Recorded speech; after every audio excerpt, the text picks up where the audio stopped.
and welcome to Lunchtime Politics, reaching you live from our headquarters here in the nation's commercial nerve center, Lagos.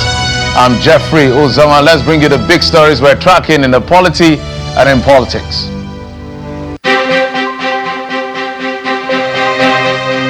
Nigeria marks 2025 Armed Forces Remembrance Day to honor the service and sacrifice of fallen heroes and those in active service.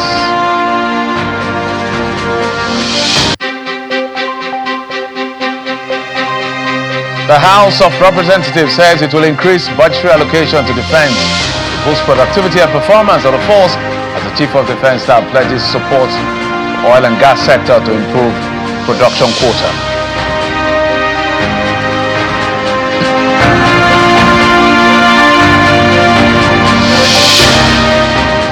Thanks again for joining us. Today is Armed Forces Remembrance Day. The nation's capital, Abuja, quite reflective of similar events across the country, playing host to dignitaries, including the Vice President, Kashim Shettima, representing President Bola Tinubu at this year's Armed Forces Remembrance Day to honor the service and sacrifice of fallen heroes and those in active service. In honor of the unmatched patriotism and sacrifices of the fallen heroes, service chiefs, the IGP, family members, religious and political leaders, including the Senate President, the Deputy Speaker of the House, Chief Justice of Nigeria, all converge on the National Arcade, Abuja, to mark the day. The event witnessed prayers, ceremonial gun salute, and symbolic wreath laying led by the Vice President, followed by other leaders from the other arms of government, and finally the service chiefs. There was also the symbolic release of the pigeons. The day is observed on January 15th annually to commemorate the servicemen of the Nigerian Armed Forces and honor veterans of the World War I and II, as well as the Nigerian Civil War.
All right, so that's a symbolic laying of wreaths in honor of the fallen heroes. We thank our servicemen and women for their service.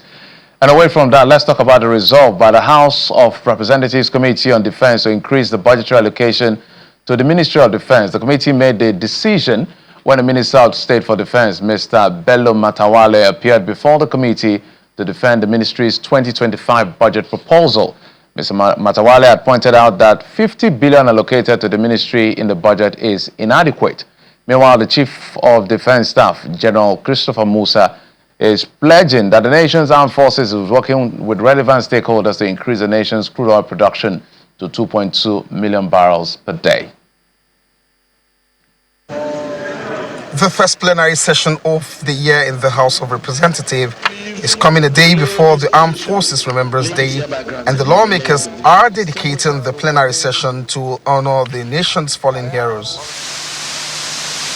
Adopting a motion of urgent public importance, the lawmakers undertake several resolutions to support the armed forces and the family of those that died in the defense of the nation. We move a motion to give free scholarship to the children of the servicemen and free medical services to the children of servicemen, amongst other benefits that will motivate them as they stand in for us. The House observes a minute silence in honor of the nation's fallen heroes and adjourns plenary to January 28th to enable committees conclude their work on the 2025 appropriation bill. It's a day dedicated to the military as the Chief of Defense Staff appears before the House Committee on Defense to defend the allocation to the Defense Headquarters before going into a closed-door session. The Chief of Defense Staff promises to work with relevant stakeholders to increase the nation's crude production. Our target is to hit 2.2 for Nigeria. We're sure it's not something that we can also do alone. We also need the other stakeholders in the oil industry to also play their own role. We are doing more, providing much security so that all the other pipelines that before now have been closed for them to do. Most of the ones that have been reported, we're doing 100%. You pump in 100, you get 100. The budgetary allocation to the Defense Ministry is also in focus when the Minister of State for Defense appeared before the House Committee on Defense. Out of what we have in 2024, we can be able to provide just 20 APCs. What 20 APCs can do in Katsina alone, Mr. Chairman, if we can be able to have 50 APCs that can go inside bush to flush out those criminals, I assure you, within 2 months, we'll finish the issue of banditry. Let me reaffirm the commitment of the 10th House of Reps to supporting our armed forces in their noble mission. We remain steadfast in our resolve to ensure a peaceful, secure, and prosperous Nigeria. Nevertheless, the committee is urging the ministry and armed forces to be prudent and transparent in their spendings. Meanwhile, concerns have been raised regarding remuneration for veterans who have served gallantly over the years. The Director of Veteran Affairs, Directorate of Defense Headquarters, Major General Ibrahim Salihu, said that the issue of wages should not lead to protests by veterans giving their sacrifice. During our breakfast program, The Morning Brief, Major General Salihu explained that no payment can be enough, as serving in the force is a high-risk profession which takes patriotism and sacrifice. Is beyond just the issue of those who died within the country. We are talking about even the First World War. That is when the poppy, which is here, it came into use. And then instead of 11 November, we are now using the 15th of January for our celebration peculiar to Nigeria all after independence and the issue of the civil war that we had. So it sometimes brings sober reflection, but at the same time give us hope that the citizens actually care about us. The force is about patriotism and that you wish to sacrifice for your country. So it's a very high risky job. We're not saying it's better than any other job. Every job has its own hazards, but this is high risky job. So you are serving for the little that the country will give you. We are not saying that an increment will not be good for everybody, but that it is not the focus. There is nothing, absolutely nothing, that is equivalent to sacrifice. I sit here talking to you, I have physical permanent injury. No, Nigeria cannot pay me for that. There are people who have lost their limbs. Nigeria cannot pay for that. And that is why that aspect of sacrifice comes into being. You cannot pay for a military service. It's just the simplicity. You cannot pay for it. The issue of remuneration shouldn't be an issue that will put our veterans in harm's way for them to be on the street protesting. It shouldn't be like that. You shouldn't allow those kind of things to happen, especially when you have a military pension board. So it's advisable that those who are saddled with the responsibility of taking care of this aspect look into it tenaciously and ensure that such payments are disbursed at the right time. That's our focus, the issue that concerns our armed forces, the men and women who have given their lives and are still giving their lives for the defense of our nation, protecting our sovereignty. We've been joined in the program from our Abuja studio by Major General John Enenche, retired. He joins us. General, thank you so much and good to see you and Happy New Year. Same to you, my dear. Happy to have me here. And of course, we will say thank you for your service. We know you're retired, but of course, you gave your all before setting out for retirement. You can see all of the badges. I know the event of today, there's a lot. But let's talk about what you think about when this day. It's a ritual literally every other year we do. But for you as a general who has served in the army and the armed forces, what does this day mean to you? Yes, this day means a lot to me. And the truth of the matter is that you will not really appreciate this day until you are out. When you are out, then you will now really know the importance of what we have now. As it were, we used to have only Armed Forces Remembrance Day. But a couple of years ago, I think while I was still in service, shortly before I left, we put heads together. Why don't we celebrate those who are in active service? And it was recrafted to become Armed Forces Celebration and Remembrance Day, or vice versa, putting celebration and then remembering those who have paid the supreme prices in the First World War, Second World War, our Civil War, and all other operations. Now the issue of celebration came in there. So it meant a lot to me, because I can tell you that from my analysis, while I was in service and then in history, in short, I'm doing a research on that now, is that yes, we have more casualties, people that are falling to internal security challenges, all other vices, insurgency and all that, than even those that we had. So it calls for celebration. So for me, it means a lot that I passed through the service alive for 38 years or thereabout, and I'm still alive. Like the director of Veteran Affairs said, he has a permanent injury. Some of us had little injuries here and there, and some gone. So for coming out alive, it meant a lot to me. And then the way that a good number, a percentage of the populace is appreciating and desiring that the welfare of those who are alive and even those who are serving be improved upon gets me excited. So I am seeing a different side of the service now, which requires more attention, in short, equal attention like those in the service. Because some of us outside our country, I made up my mind, I need to add value to the system beyond this. And I took up a challenge of doing a PhD program to research into the management of the Nigerian Armed Forces vis-a-vis security, focusing on the armed forces, particularly the army, to use it as a sample for the rest. And I have discovered a lot that we need to do a lot. So for me, retirement is not even going into rest per se, but I'm becoming more active academically, research-wise, to add value. So that is my excitement, because I have seen a lot that we need to do to improve our lot, to reposition the armed forces for the security of this nation. General, we're going to come to some of the content of your research and what you found out. And one of the things I want you to do is a comparative analytics as to the past and the present and what the future will look like. But before we jump into that welfare issue and all of that and your research, is there a personal experience you've had? Because when we talk about the welfare of veterans and all of that, perhaps some people don't get it.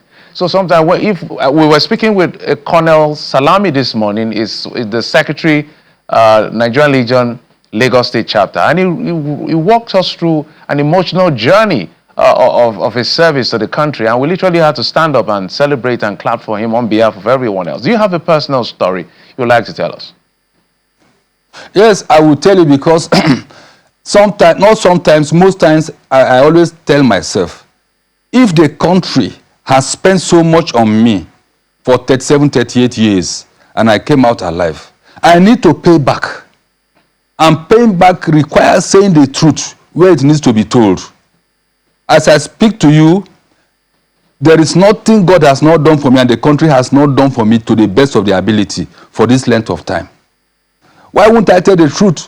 I retired. In short, my parents are no more. Father and mother, they have been transited to eternity, to the glory of God. And they left me with assets and liabilities. Liabilities of people to cater for.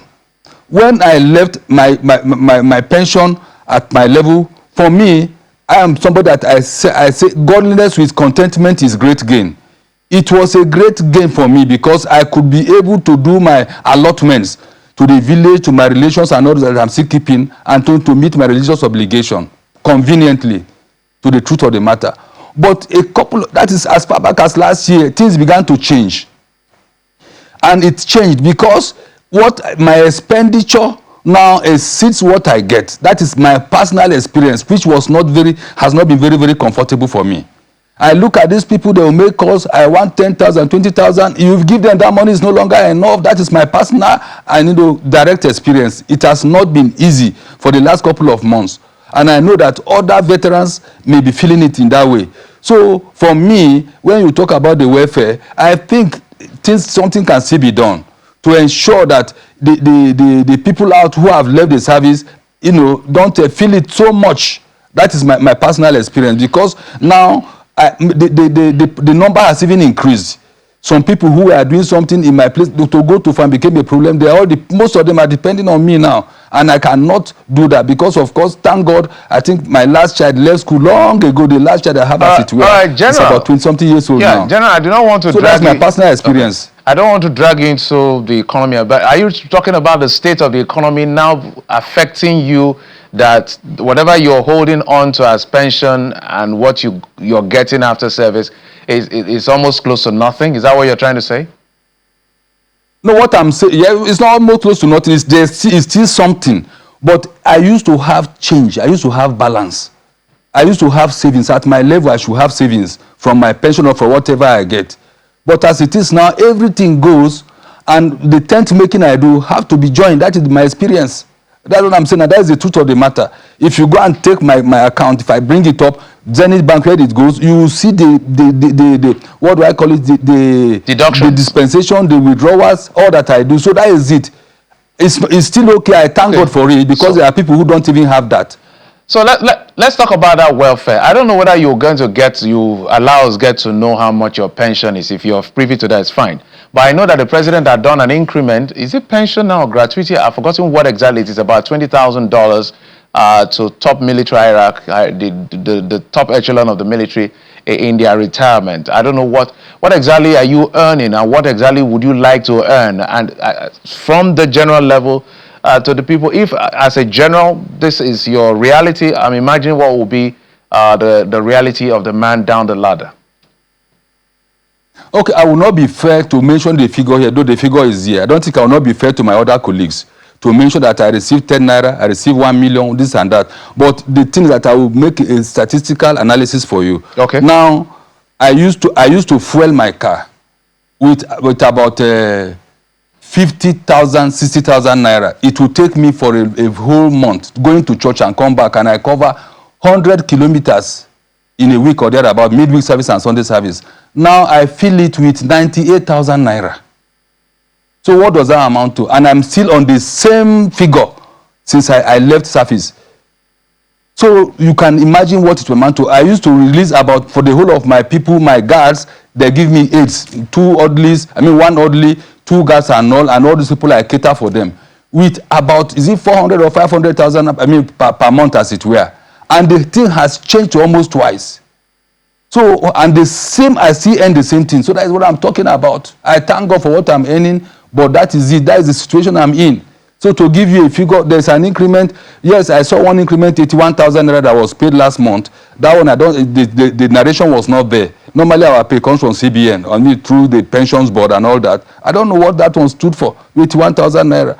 Then I saw, like you said, it was a publication, what the Commander-in-Chief has graciously signed for the armed forces. Very good. I think the treatment, whatever, from $15,000 or thereabout, and other packages like that. So that is it. So I can tell you that is the way I believe. Probably other people that are getting the same experience like me are feeling. That is my own personal experience.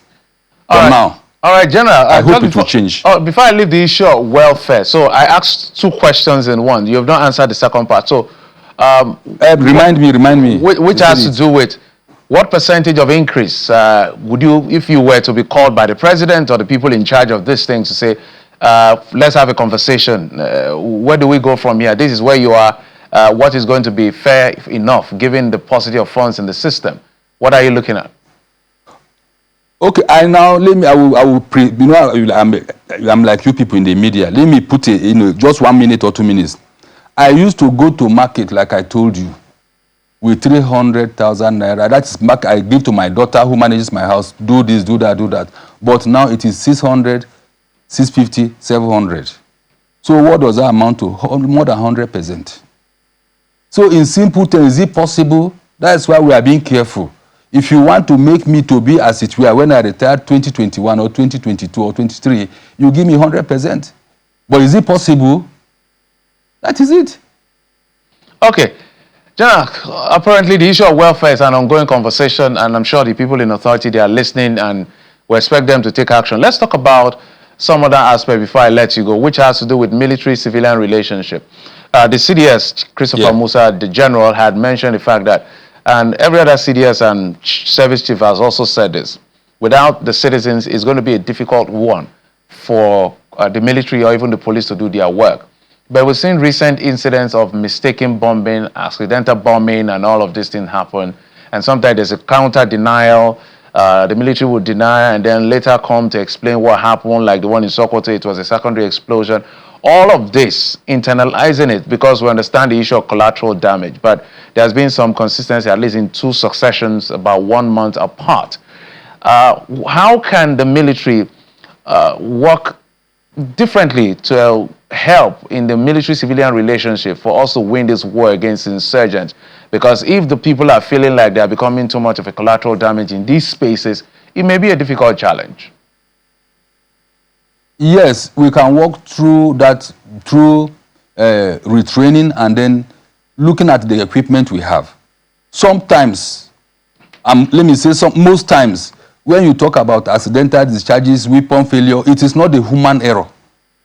It is the kind of maybe equipment that we have, and we are working on that. Like I told you, I'm into a research, and we are doing a lot in that regard, and I'm intending to dialogue with the service chiefs. Let me carry them along.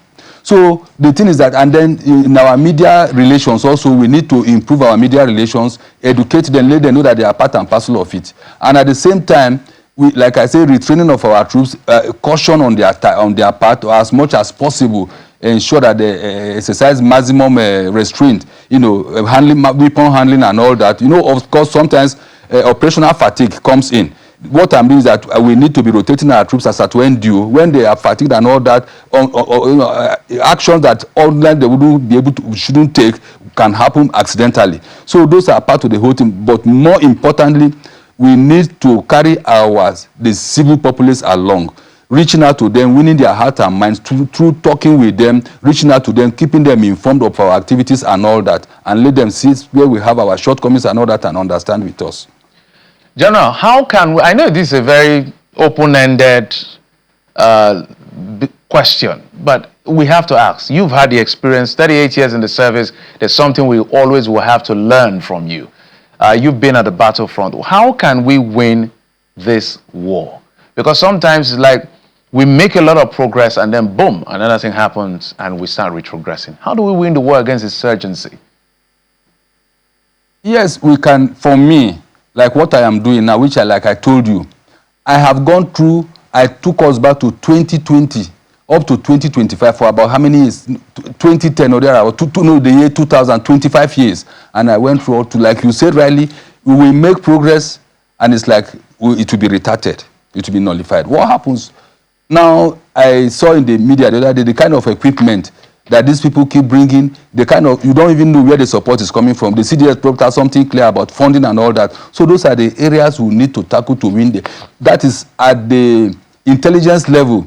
We need to find a way to tackle, to handle their support, whatever support they are getting, either from outside the country or whatever. Then on our equipment also, we are working on an equipment now, a radar system and also a drone system that will be able to counter most of the things they are doing. I have a team that we are working on that, and we're going to come up with it very soon after I bring up the report of the research, because otherwise several people have spoken in the past and people thought it was not. I don't want to quote a name here that somebody said it will take us 20 years from then. That was 2018 or 19 or thereabout. 2019, another general C7, I won't mention his name, say it will take us how many years? Even a former chief of minister said that look, it will take us a long time, because he foresaw it, and that is the truth of the matter. If we are not proactive, we will spend, actually, to take our resources to make sure that we counter them with necessary equipment, they change our intelligence gathering and all whatever, change our intelligence cooperation and all that. Then we need the hearts and minds of the people to give us